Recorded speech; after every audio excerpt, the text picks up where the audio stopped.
करौली, बारां, चित्तौड़गढ़ एवं झालावाड़ को भी देश के अन्य शहरों से बेहतर कनेक्टिविटी प्रदान करेगा। जयपुर शहर से एक्सप्रेसवे को जोड़ने हेतु 67 किलोमीटर का स्पर प्रस्तावित है।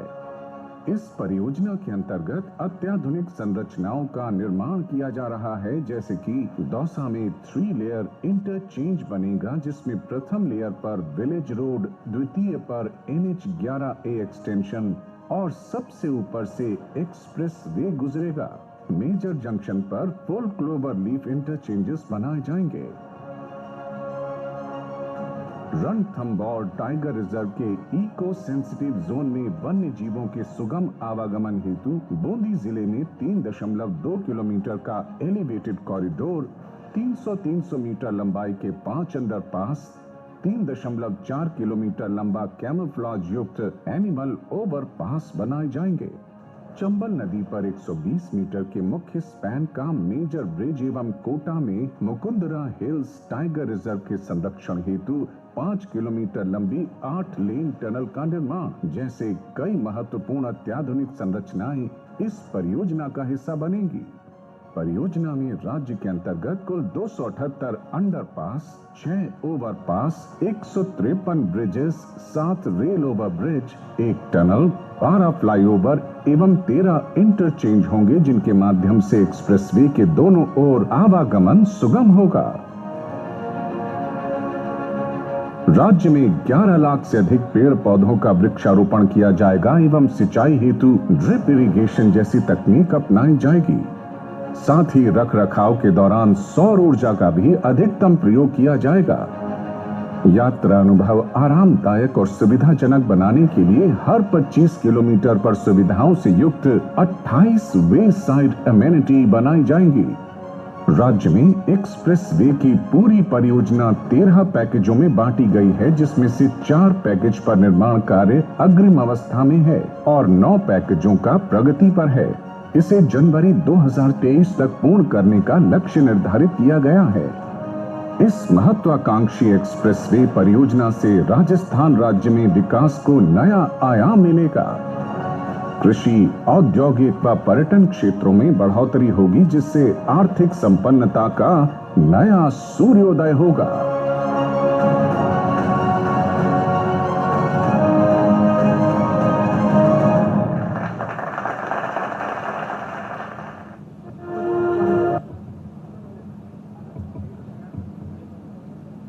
बहुत बहुत धन्यवाद और एक बार पुनः आप सभी का स्वागत और पत्रकार बंधुओं का भी अभिनंदन।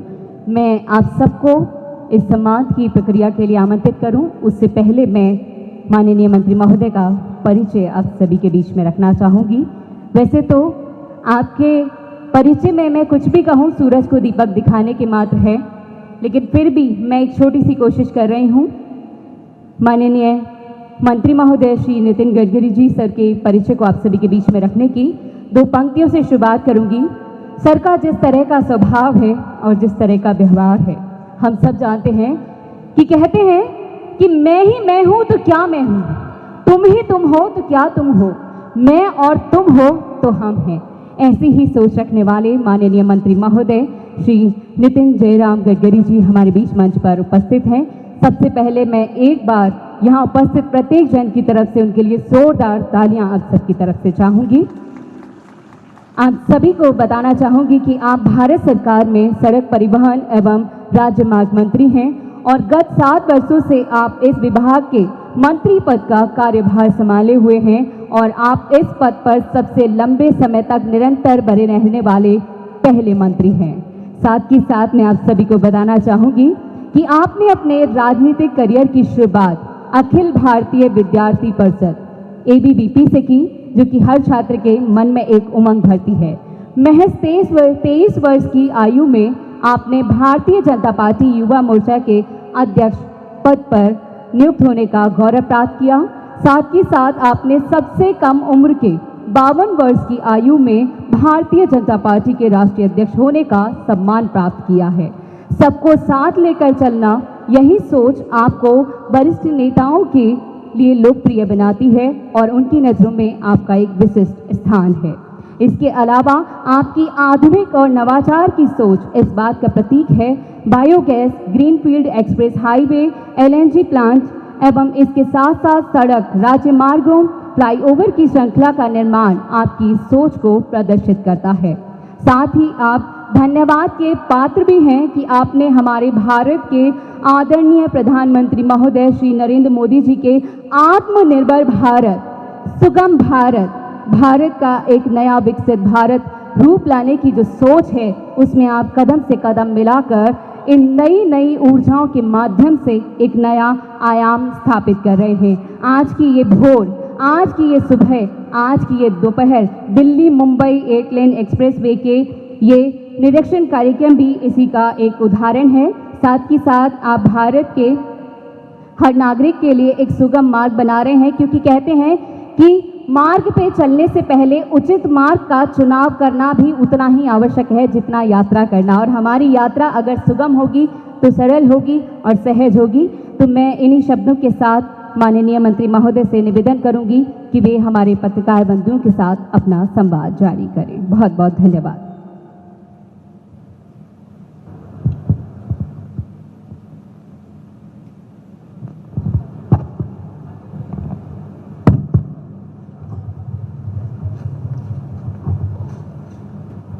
राजस्थान के आदरणीय मंत्री BD काला जी,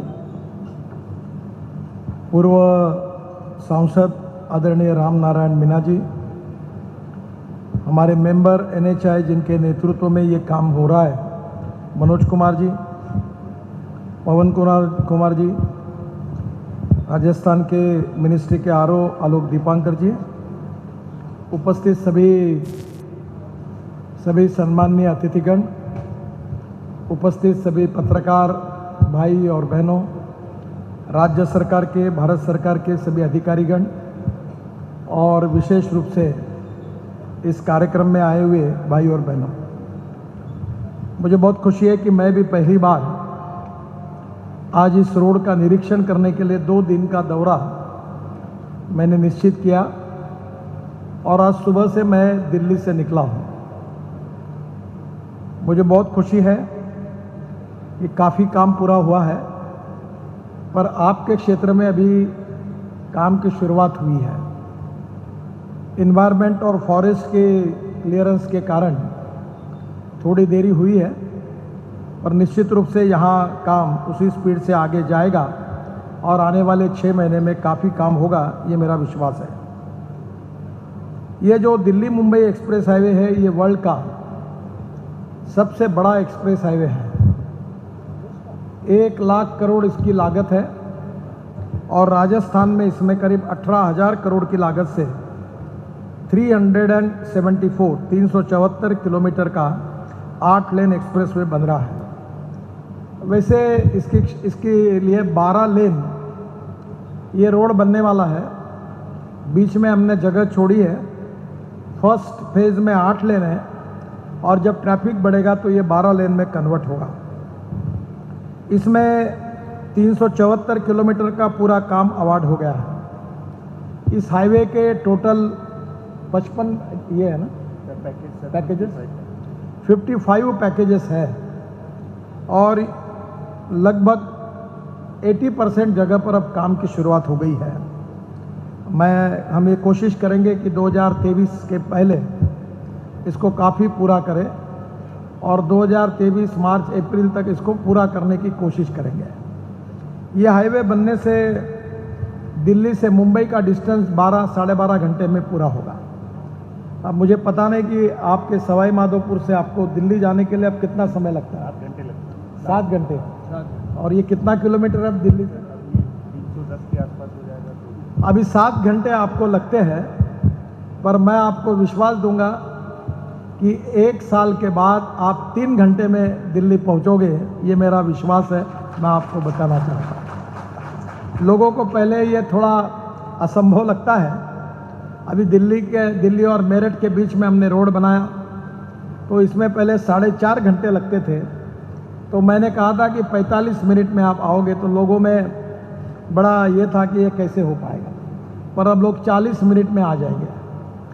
हम दिल्ली से देहरादून 2 घंटे में, दिल्ली से हरिद्वार 2 घंटे में, दिल्ली से चंडीगढ़ 2 घंटे में और दिल्ली से जयपुर भी 2 घंटे में हम लोग आपको निश्चित रूप से लेकर जाएंगे। इसके साथ साथ दिल्ली से अमृतसर 4 घंटे में और दिल्ली से कटरा यानी जम्मू कश्मीर तक हम 6 घंटे में आपको पहुंचाएंगे और दिल्ली से मुंबई 12 साढ़े 12 घंटे में पहुंचेंगे। इस हाईवे की विशेषता यह है कि यह हाईवे अलवर, भरतपुर, दौसा, सवाई माधोपुर, टोंक, बूंदी, कोटा और जिलों से होकर गुजरेगा। ये एक्सिस कंट्रोल है, इसके बीच में से ना प्राणी जा सकते हैं ना आदमी जा सकते हैं और इसलिए इसकी स्पीड 120 किलोमीटर मिनिमम, तो हम 120 किलोमीटर तो रखेंगे ही। अब विचार कर रहे हैं कि इसके ऊपर हम 140 किलोमीटर प्रति घंटा की स्पीड को अलाउ करने के बारे में विचार करेंगे। आज मैंने ट्रायल की और बूंदी में ना दौसा में मैं गाड़ी में बैठकर, और मंत्री जी भी हमारे साथ थे, अधिकारी भी थे, और मैं 160 किलोमीटर के स्पीड से गाड़ी में बैठकर मैंने सफ़र की तो भी कोई हुआ नहीं। तो 160 किलोमीटर के स्पीड से जाओगे तो आप दिल्ली 2 घंटे में ही पहुंच जाओगे, पर इतनी ज़्यादा स्पीड मत करिए। ये 3 घंटा भी आपका 7.5 घंटा और 3 घंटे में 4.5 घंटे बचेंगे। पेट्रोल और डीजल का खर्चा भी बचेगा और सबसे इम्पोर्टेंट चीज़ यही है कि इसके कारण ये जो ट्राइबल डिस्ट्रिक्ट्स हैं इसमें एक नए विकास युग की शुरुआत होगी। मैं अक्सर ये बात बहुत पहले से, मैं जब महाराष्ट्र में मंत्री था तो मैंने, आप देखते होंगे समुद्र में एक वर्ली बांद्रा सीलिंग प्रोजेक्ट है, वो बनाने का सौभाग्य मुझे मिला। मुंबई शहर में मैंने 55 उड्डान पुल बनाए, फ्लाईओवर्स, और मुंबई और पुणे के बीच में उस समय 96-97 में मैंने एक एक्सप्रेस हाईवे बनाया, वो वर्ल्ड का पहला था। पर अब मैं 25-30 एक्सप्रेस हाईवे बना रहा हूँ तो उसके भी रिकॉर्ड टूट गए हैं। तो आज ये हाईवे बनने से, ये जो अभी मुझे बताया गया कि 4 करोड़ पेड़ लगाने से वो जितना कार्बन डाइऑक्साइड खाएंगे उतना डीजल और पेट्रोल की बचत होगी, पैसे की बचत होगी और समय की बचत होगी, एक्सीडेंट भी कम होंगे। अब इसलिए इस रोड के बाजू में मैं राजस्थान के मंत्री जी को आह्वान करूंगा, मुख्यमंत्री जी को भी कहूंगा कि दोनों बाजू में industrial clusters, logistic park, smart city ऐसी अगर शुरू हो जाए तो यहाँ के युवा लोगों के हाथों को काम मिलेगा। ये हाईवे कांडला पोर्ट तक जा रहा है तो एक्सपोर्ट और इंपोर्ट के भी इसके लिए यहाँ से माल जाएगा, उसका भी प्रोसेसिंग होगा और विशेष रूप से इस पिछड़े हुए क्षेत्र में विकास का नया युग शुरू होगा, ये मेरा विशेष रूप से विश्वास है। दौसा के पास इंटरचेंज माध्यम से एक्सप्रेसवे को आगरा और जयपुर हाईवे से जोड़ा जाएगा। अलावा बांदीकुई से जयपुर के लिए अतिरिक्त स्पर रोड बनाई जाएगी तो जयपुर को एक्सप्रेसवे से जुड़ेगी। जो मुझे याद है वसुंधरा जी जब मुख्यमंत्री थी तो जयपुर रिंग रोड का काम बंद पड़ा था, वो मैंने अपने हाथ में लिया NHAI में और अब पूरा हुआ है। उस रोड को जोड़ने का काम हम करेंगे जिससे दिल्ली से जयपुर 2 घंटे में हो जाएगा। एक्सप्रेसवे का ये विश्व प्रसिद्ध रणथंबोर टाइगर रिजर्व और मुकुंदरा हिल्स टाइगर रिजर्व और चंबल अभयारण्य से होकर गुजरेगा। यहाँ जानवरों के आवाजाही के लिए ओवरपास बनाए जाएंगे। मैं आप सबको कहूँगा कि कार्यक्रम खत्म होने के बाद इसके डिज़ाइन आप जरूर देखिए। मुकुंदरा हिल्स टाइगर रिजर्व में 4 किलोमीटर लंबा 8 लेन सुरंग मार्ग बनाया जाएगा जिसको जानवरों को किसी तरह की परेशानी नहीं होगी। मुझे लगता है वो है शायद ना, वो वाला। तो ये रोड के ऊपर में पहाड़ है और यहाँ पूरा ऊपर से प्राणी जाएंगे और नीचे से रोड जाएगा। तो इसके अलावा बाणगंगा, बनास, मेज और चंबल नदी पर पुल बनाए जाएंगे। चाकन बांध में 1100 मीटर लंबा अत्याधुनिक तकनीक का एलिवेटेड रोड बनाया जाएगा और एक्सप्रेसवे में चलने वालों के लिए राजस्थान में 28 स्थानों पर वे साइड एमिनिटीज यानी petrol pump, LNG, CNG, ethanol ये सब मिलेगा। इलेक्ट्रिक चार्जिंग भी होगा और उसके साथ साथ रेस्टोरेंट होंगे। और राजस्थान की जो हैंडलूम है, हैंडीक्राफ्ट्स है, यहाँ का जो फूड है उसके विशेष प्राधान्य देकर यहाँ के लोगों को रोजगार मिले, यहाँ के फ्रूट वेजिटेबल के लिए भी स्पेशल शॉप्स रहे जो यहाँ की इकोनॉमी में मदद करे, ये भी हमारा प्रयास है। ये बहुत अच्छी बात है कि जिसमें 3 बातें आपके लिए विशेष रूप से महत्वपूर्ण है, जो वर्ल्ड में पहली बार बन रही है, जिसका सवाई माधोपुर के लोगों को बड़ा अभिमान रहेगा। ये 3 एनिमल अंडरपास और प्लस 5 ओवरपास है। ये ओवरपास यानी ये है, तो मुझे लगता है ये आपको डिज़ाइन देखने के बाद आइडिया आएगी। इसकी टोटल लेंथ 7 किलोमीटर है और 7 एनिमल अंडरपास हम लोग इस पर बना रहे हैं। और इसके साथ फर्स्ट टाइम इन एशिया, यानी एशिया का पहली बार 2.5 किलोमीटर का एनिमल पास जो बना रहे हैं हम लोग, वो पहली बार एशिया का पहला और वर्ल्ड का दूसरा है जो आपके डिस्ट्रिक्ट में बन रहा है। हमें डेवलपमेंट भी करनी है और इकोलॉजी एंड एनवायरनमेंट की भी रक्षा करनी है।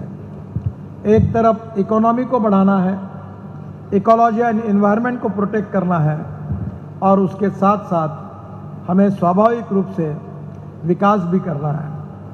तो निश्चित रूप से हमने जो किया है इसमें तीनों बातों का इसमें हमने पूरा समन्वय करके ये काम किया है, और वाइल्ड लाइफ का भी हम रक्षा करने का काम करेंगे। राजस्थान में हमने करीब 75,000 करोड़ के लागत से 7,000 किलोमीटर के काम को अभी स्वीकृत किया है। 2014 से 2020 तक हमने 35,000 करोड़ की लागत से 5,800 किलोमीटर के काम पूरे किए गए हैं। 21-22 में हमने 10,000 करोड़ की लागत से 900 किलोमीटर का काम हम पूरे करने जाएंगे। 23-24 में 30,000 करोड़ की लागत से 2,500 किलोमीटर का काम हम पूरे करेंगे, और 30,000 करोड़ की लागत से 700 किलोमीटर के DPR भी हम बना रहे हैं। इन सब कामों में दौसा, झालवाड़, सवाई माधोपुर, ये जो दरा झालावाड़ 3 धार में 9.91 किलोमीटर लंबाई वाला एलिवेटेड मार्ग बनाया जाएगा, जिसका DPR बन रहा है। दौसा से दुदू तक 137 किलोमीटर के मार्ग का भी हम DPR बना रहे हैं, और सवाई माधोपुर से श्योपुर तक 188 करोड़ की लागत से 34 किलोमीटर मार्ग का निर्माण दिसंबर 2021 में पूरा हो जाएगा। मुझे बहुत खुशी है कि हम जिस प्रकार से ये जो काम कर रहे हैं, इसके पीछे हमारा उद्देश्य है कि निश्चित रूप से इस हाईवे के साथ हम ये चाहते कि ये राजस्थान के, मध्य प्रदेश के और गुजरात के और महाराष्ट्र के विकास का हाईवे बने, और यहाँ एक सोशो इकोनॉमिक ट्रांसफॉर्मेशन, ये ज़्यादा जिम्मेदारियाँ है। जो ट्राइबल एरिया है हमारे देश में 115 एस्पिरेंट डिस्ट्रिक्ट जो है, जो सोशली, इकोनॉमिकली, एजुकेशनली बैकवर्ड है, ऐसे 115 एस्पिरेंट डिस्ट्रिक्ट में मैक्सिमम ट्राइबल डिस्ट्रिक्ट है जो पिछड़े हुए हैं, और यह हाईवे पिछड़े हुए क्षेत्र से जा रहा है।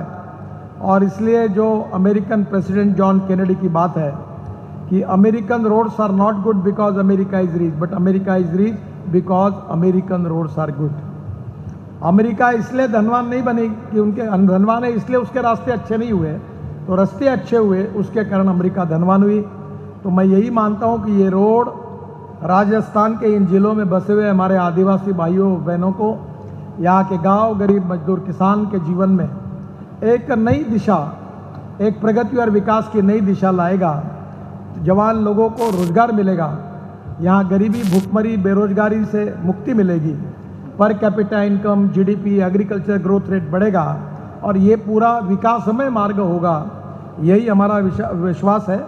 और इस प्रगति और विकास मार्ग में आपके क्षेत्र में बहुत ऐतिहासिक काम हो रहा है। यहाँ का पैकेज L&T के पास है। मैं हर जगह काम का निरीक्षण भी करता हूँ। अभी यहाँ मैंने देखा, मैंने बोला हमारे अधिकारियों को कि यहाँ के क्वालिटी जो हुई है, कास्टिंग हुआ है, अच्छा हुआ है, क्वालिटी अच्छी होगी, इसके ऊपर हमारा आग्रह है, क्योंकि हमने कोई कॉन्ट्रैक्टर से पैसे नहीं लिए हैं, और क्वालिटी अच्छी नहीं होगी तो हम ठोकने को भी कम नहीं करेंगे। इसलिए मैं जगह जगह पर रोड के ऊपर खुद चलकर देख भी रहा हूँ कि कैसी लेवल है, ग्रेडियंट कैसा है, क्वालिटी कैसी है। तो ये हमारे आपकी प्रॉपर्टी है। हम पेड़ भी लगा रहे हैं, इस रोड को ग्रीन भी बना रहे हैं, इसमें प्लास्टिक और रबर का भी, वेस्ट मटेरियल का भी उपयोग कर रहे हैं। आपके यहाँ जो नदी नाले क्रॉस होते हैं उसी का एग्रीगेट लेकर हम वाटर कंजर्वेशन का भी काम कर रहे हैं। आजू बाजू में तालाब खोद के दे रहे हैं ताकि वहाँ वाटर स्टोरेज हो और आपकी पानी की दिक्कत को भी सुलझाया जाए। तो मुझे लगता है कि एक प्रकार से हाईवे गांव, गरीब, मजदूर, किसान हो, जवान लोगों के लिए रोजगार का हो। और मैंने सुना, मैं आया तो नहीं हूँ यहाँ, पर यहाँ बहुत अच्छे अच्छे रिसोर्ट हैं, पर्यटन के लिए बहुत अच्छा पोटेंशियल है। और आपको पता होगा कि टूरिज़्म ये ऐसा क्षेत्र है कि जिसमें 49% कैपिटल इन्वेस्टमेंट ये एम्प्लॉयमेंट पोटेंशियल पर खर्चा होती है। अब दिल्ली से अगर 3 घंटे में आना यहाँ संभव हुआ तो बहुत बड़े प्रमाण पर विदेशी और देश के टूरिस्ट आएंगे। टूरिस्ट 3 गुना बढ़ेंगे तो टूरिज़्म बढ़ेगा, रिसोर्ट बढ़ेंगे और रोजगार बढ़ेगा। तो मैं आपको बधाई देता हूँ और निश्चित रूप से इस कार्य को जल्दी करने का हमारा प्रयास है। वैसे अभी तक मैं आया तो सबसे देरी से इसका काम शुरू हुआ है और दिक्कतें सब दूर हो गई है। साल भर में ये काम काफ़ी आगे चला जाएगा, ऐसा मेरा विश्वास है। मैंने अपनी बात जो इसके बारे में थी वो कही है। इसी विषय को लेकर, रोड को लेकर, अगर पत्रकार भाई और बहनें कोई सवाल पूछना चाहते हैं तो वो माइक उनको मिल जाएगा। आप अगर शॉर्ट में पूछिए, 4-5 सवाल देखिए, क्योंकि मुझे आज रात को इंदौर में पहुंचना है तो इसलिए थोड़ा जल्दी है। तो आप ज़रूर सवाल पूछिए, हाथ ऊपर करिए, आपको माइक देंगे और आपको मैं सवाल का जवाब देने की कोशिश करूँगा। अपने इंट्रोडक्शन के साथ पत्रकार बंधु ही सिर्फ सवाल पूछेंगे, मेरा निवेदन। केवल पत्रकार बंधु ही सवाल पूछे, बाकी लोग ना पूछे। हाँ, माननीय मंत्री महोदय, मैं गजेंद्र व्यास, मेरे डेली न्यूज़पेपर है राष्ट्र का वचन और मैं प्रेस क्लब कोटा का अध्यक्ष हूँ। आपने जो काम किया है इसके लिए आप बधाई के पात्र हैं, लेकिन मेरा प्रश्न एक ये भी है कि कई नेशनल हाईवेज हैं जिनकी हालत ख़राब है लेकिन उनके रिपेयरिंग के लिए कोई प्रावधान नहीं होता है, लोगों को टोल देना पड़ता है और उसके बावजूद भी उनको बेहतर रोड नहीं मिलते हैं। दूसरा, मैं एक ज्ञापन के माध्यम से आपसे अनुरोध करूँगा कि पत्रकारों को लिए नेशनल हाईवे पर टोल फ्री किया जाए। आपकी दूसरी बात का उत्तर ऐसा है कि कभी भी ये पत्रकारों को या किसी को भी किसी प्रकार की सहूलत मैं कभी नहीं दूंगा। पहले सवाल का जवाब ये है, आपको ही नहीं और किसी को भी नहीं दूंगा। इसका कारण मंत्री महोदय, महाराष्ट्र में आपने किया है और सरकार पर कोई बहुत बड़ा बोझ नहीं होगा। मैंने कहीं नहीं किया और मैं करूंगा नहीं। ठीक है सर। इसका कारण ऐसा है कि एक क्राइटेरिया शुरू होता है तो फिर स्वतंत्रता संग्राम सैनिक है, फिर दिव्यांग है, फिर महिलाओं को विशेष आएगा। तो ये सब करते हैं कि देखो हमने मार्केट से कर्जा उठाया। दूसरी बात आप ये समझिए कि टोल ये भुर्दंड नहीं है। अगर आपको दिल्ली जाने के लिए 7 घंटे लगते थे तो आपका डीजल पेट्रोल कितना खर्चा होता है, आपको टाइम कितना लगता है। अभी मैं मुंबई पुणे हाईवे बनाया तो पहले 9 घंटे लग रहे थे, 8 घंटे लग रहे थे, अब लोग 2 घंटे में जाते हैं। तो पेट्रोल डीजल की बचत होती है, समय की बचत होती है। दूसरी बात, सरकार के पास मैं 15 लाख करोड़ के हाईवे बना रहा हूँ, मेरा बजट 1,20,000 करोड़ है। मैं मार्केट से ब्याज से पैसे उठा रहा हूँ, मुझे पैसे वापस करने पड़ेंगे। तो आपको अगर देखो, if you want good services we have to pay for it. अभी मैं ये हॉल में बैठा हूँ, या एसी लगा हुआ है, स्टेज अच्छा है, ये बोलने वाले बहुत अच्छे हैं, इनको सबको पैसे दिए। अगर फुकट में करना रहता तो मैं वो लॉन पे बैठता और विदाउट लाउड स्पीकर आपको भाषण देता। पर जब अच्छी सर्विस चाहिए, चाय पानी नाश्ते से लेकर सब बढ़िया चाहिए, तो if you want good services you have to pay for it. Thank you so much. अगला सवाल। आगे दूसरा सवाल पूछो। जो रोड है आप स्पेसिफिक बात करिए। दिल्ली जयपुर के बारे में तकलीफ है, ये मेरे कार्यकाल में नहीं, मैं मंत्री बनने के पहले शुरू हुआ था। 4 कॉन्ट्रैक्टर भाग गए, 13 बैंकों ने फाइनेंस किया था, बहुत दिक्कतें थी। मैंने इसमें से बहुत से bridges, Rajiv Chowk, hero Honda चौक, गुड़गांव के अंडरपास सब बजट से बनाए। और अभी मैंने इस रोड के लिए 1200 करोड़ रुपए दिल्ली से किशनगढ़ तक मंजूर किए हैं और वो रोड पूरी तरह अच्छा हो जाएगा, उसमें अब कोई तकलीफ नहीं होगी। अगला सवाल। मेरा नाम प्रणय विजय है, मैं एवन टीवी से हूँ। मैं ये पूछना चाह रहा हूँ कि जो निर्धारित समय है इस प्रोजेक्ट का, वो पूरा उसी निर्धारित समय में होगा या नहीं होगा? अगर नहीं होता है तो क्या ठेकेदार जो है, जो कंपनीज हैं, उनके ऊपर कोई पेनल्टी का प्रावधान है? ठेकेदार तो जिम्मेदार है नहीं जी, वो तो राह देख रहे, साल भर मशीन लगा के। प्रॉब्लम अगर है, जिसके लिए मैं दोषारोपण नहीं कर रहा हूँ, फॉरेस्ट एंड इन्वायरमेंट क्लियरेंस के लिए काफ़ी दिक्कतें जाती है। मैंने खुद आपके चीफ मिनिस्टर के साथ 3-4 बार बातें की, उन्होंने ध्यान दिया और फिर भारत सरकार के पास ये गया, वहाँ से परमिशन मिली। मैं राज्य सरकार का आभारी हूँ कि उन्होंने बहुत मदद की। भारत सरकार के फॉरेस्ट इन्वायरमेंट मंत्री जी का भी आभारी, उन्होंने भी मदद की। तब जब क्लियरेंस मिले तब देरी हुई। लैंड एक्विजिशन के काम में भी यहाँ पूरी लैंड नहीं मिलती तो स्टेट गवर्नमेंट की तरफ से ये काम होता है, उसमें कुछ दिक्कतें आती है, कभी कोर्ट में केसेस होती है। तीसरी बात, यहाँ इंक्रोचमेंट हटाने का नहीं पर पेड़ काटने की बात है तो उसकी मंजूरियाँ लगती है। जहाँ तक वर्क ऑर्डर की बात है, टेंडर तैयार था साल भर से, पर हम अपॉइंटमेंट डेट इसलिए नहीं दे पाए थे क्योंकि हमको पूरे क्लियरेंस नहीं मिले थे, और इसलिए कॉन्ट्रैक्टर के तरफ से इस पूरे प्रोजेक्ट में कहीं देरी हुई नहीं है। पर अगर कॉन्ट्रैक्टर अगर काम में देरी करते तो आपकी बात है, उसको जरूर विचार करेंगे। पर क्वालिटी और जो है विशेष रूप से टाइम पीरियड, इसका संबंध हमने अवार्ड कब किया, अपॉइंटमेंट डेट कब दी, तब से शुरू होता है। सर एक मेरा सवाल है। सर मैं मनीष हूँ ईटीवी से, कोटा से। मेरा सवाल है सर, जो आप लोग मतलब नेशनल हाईवे बीओटी और ओएमटी पे बनाए जा रहे हैं वो वायबल नहीं है, तो जो वायबल नहीं है यहाँ पे तो ठेकेदारों ने काम नहीं किया, लोगों को ख़राब सड़क पे भी टोल देना पड़ा। तो सर उसके लिए मतलब अब तो आप सही करा रहे हैं, लेकिन वो जो पहले के जो अधिकारी थे जब वो वायबल ही नहीं है तो बना क्यों? पहली बात, कोई वायबल नहीं है ऐसा, आपकी बात पूरी गलत है। दूसरी बात, आपको एक छोटी रिक्वेस्ट करता हूँ, आप नेताओं जैसा मत बोलिए। आप बताइए कि कौन सा रोड खराब है, आप मेरा नंबर लो, नाम लो, रोड बताओ। देखिए, ये जो आप बात करेंगे कि ये बहुत रोड खराब है, लोगों में वायबल नहीं, इसमें आप स्पेसिफिक रोड की बात करिए। और मैं खुद बीओटी का जन्मदाता हूँ देश का। मैं 1996 में मैं जब टीवी खरीदने के लिए गया था मलबार हिल पर एक दुकान में, तो इंस्टॉलमेंट पर टीवी ले रहा था, मंत्री था तब। तो मैं मंत्री हूँ मालूम होने के बाद टीवी के मालिक ने मुझे कहा शोरूम के कि मैं अच्छा पीस आने के बाद भेजता हूँ। बाद में उसने भेजा ही नहीं, क्योंकि मंत्री जब इंस्टॉलमेंट पे टीवी लेगा तो पैसा देगा या नहीं देगा, उसके मन में डाउट था। तो उसी बात से मुझे इंस्पिरेशन हुआ कि टीवी और गाड़ी अगर मिलती है तो टनल, रोड, ब्रिजेस क्यों नहीं हम लोग इंस्टॉलमेंट पे ले सकते हैं। उसी से पहला थाने भिवंडी बाईपास, ये बीओटी रोड मैंने बनाया था। पूरे देश में अब तो काफ़ी बड़ा मोनेटाइजेशन हो रहा है, बीओटी हो रहा है, हाइब्रिड एन्युटी आ रहा है, फिर उसके साथ मोनेटाइजेशन हो रहा है, अब काफ़ी आगे चला गया है। तो ये शुरुआत है। हमारा देश बहुत बड़ा है, सरकार के पास निधि की कमी है। अगर हमारे पास इतना पैसा रहता तो ये करने की ज़रूरत नहीं पड़ती। और इसलिए टोल भी हम स्कूटर वाले से नहीं लेते, ऑटो रिक्शा वाले से नहीं लेते, हम ट्रैक्टर पर अनाज होता उससे टोल नहीं लेते, हम truck, tempo, car, auto rickshaw से भी टोल नहीं लेते, उनसे ट्रेलर, उन्हीं से केवल टोल लेते हैं। मंदिर जी, मेरा एक सवाल है। मैं नवभारत टाइम्स से अर्जुन अरविंद बोल रहा हूँ। जो 12 लेन का जो प्लान किया है, ये कब तक का प्लान है कि जो एक्सेस जो ट्रैफिक है वो इस हाईवे पे बढ़ जाएगा? तो 20 साल या 15 साल आगे कब से 12 लेन का? 8 लेन का रोड है। हम जब 10,000 PCUs होता है तो 4 लेन करते हैं, 20,000 PCUs के ऊपर जाते हैं तो 6 लेन करते हैं, 30,000 PCUs के ऊपर 40,000 PCUs जाता है तो 8 लेन करते हैं।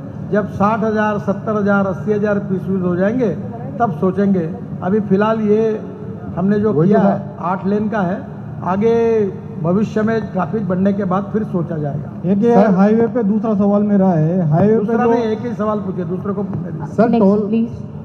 सर टोल के बारे में भी आपने कहा पत्रकारों के लिए, तो सर जैसे सांसद हैं, विधायक हैं, उनको भी टोल फ्री कर रखा है एनएच पे, तो पत्रकारों को क्यों नहीं सर? सर एम्बुलेंस को है, नहीं सांसदों को भी है सर, हाँ, विधायकों को भी है, सबको स्टेट हाईवे पे है, स्टेट हाईवे पे मिलता है। Sir state highway, state highway का तो मुझे पता नहीं है। हमारे यहाँ जो पॉलिसी, एनएच पे भी मिलता है। देखो जो पॉलिसी कैबिनेट में मंजूर हुई है उसके अनुसार आज जिनको एग्जम्पशन है उनको मिलेगा, नया एडिशन करना हमारे लिए संभव नहीं है। सर मैं राजकुमार शर्मा, दैनिक नवज्योति कोटा से। मेरा, आपने जैसा कहा कि एक्सप्रेस वे बनने से लोगों को रोजगार मिलेगा, युवाओं को रोजगार मिलेगा, पर्यटन के अवसर बढ़ेंगे, तो ये जो बाहर से कंपनियां आएंगी या स्थानीय कंपनियों को ही आगे आने का मौका मिलेगा? सर, ये विषय मेरे से संबंधित नहीं है। कौन बाहर से आता है और कौन अंदर से आता है, मैं जितना इकोनॉमिक्स समझता हूँ, इसका प्रश्न नहीं है। प्रश्न आए हुए व्यक्ति ने यहाँ के स्थानिक गरीब लोगों को रोजगार देना चाहिए। कैपिटल इन्वेस्टमेंट नहीं आएगी, वो किसकी आती है, किस व्यक्ति की आती है, ये महत्वपूर्ण नहीं है। अगर 100 रिसोर्ट और बनेंगे और टूरिस्ट यहाँ आएंगे तो हर टूरिस्ट एक रिसोर्ट के पीछे 200-300 लोगों को रोज़गार मिलेगा। तो रोज़गार मिलना चाहिए और रोज़गार मिलने से इकोनॉमी बढ़ेगी, पर कैपिटा इनकम जीडीपी बढ़ेगा और उससे यहाँ के भाग का विकास होगा, उससे गवर्नमेंट का टैक्स रेवेन्यू बढ़ेगा और इकोनॉमी इसी प्रकार से मल्टीप्लाई होती है। तो मुझे लगता है आपको सबको खुला है, यहाँ इंडस्ट्री डाल सकते हैं, रिसोर्ट डाल सकते हैं और कुछ खेती के ऊपर जो माल होता है उसके प्रक्रिया उद्योग डाल सकते हैं। राजस्थान सरकार के अधिकार में ये सब कुछ बातें हैं और वो इसके बारे में अपना उचित नीति निर्धारण करेंगे। गडकरी साहब, मैं भावर हूँ, regional channel first India news से हूँ। सर, पेट्रोल डीजल की कीमतें जिस तरह से बढ़ रही है, शायद आपका एक पुराना बयान है कि भारत इलेक्ट्रिक कारों का बड़ा बाजार बहुत जल्दी बनने वाला है, तो क्या इस दिशा में आने वाले कुछ सालों में हम कुछ बड़ा देखेंगे? देखिए, पहली बात तो ऐसी है कि मैं ट्रांसपोर्ट मंत्री हूँ और जो लोग मुझे कम से कम पहचानते होंगे, मैं 2009 साल से बीजेपी का अध्यक्ष था तब से, और उसके पहले से 2004 से एक बात लगातार कर रहा हूँ। अब मेरी बात को मान्यता मिल गई है देश में, वो ये है कि इस देश का किसान इस देश के पेट्रोल और डीजल का पर्याय देगा। हमारे देश में 12 लाख करोड़ का इंपोर्ट अब अगले साल होने वाला है।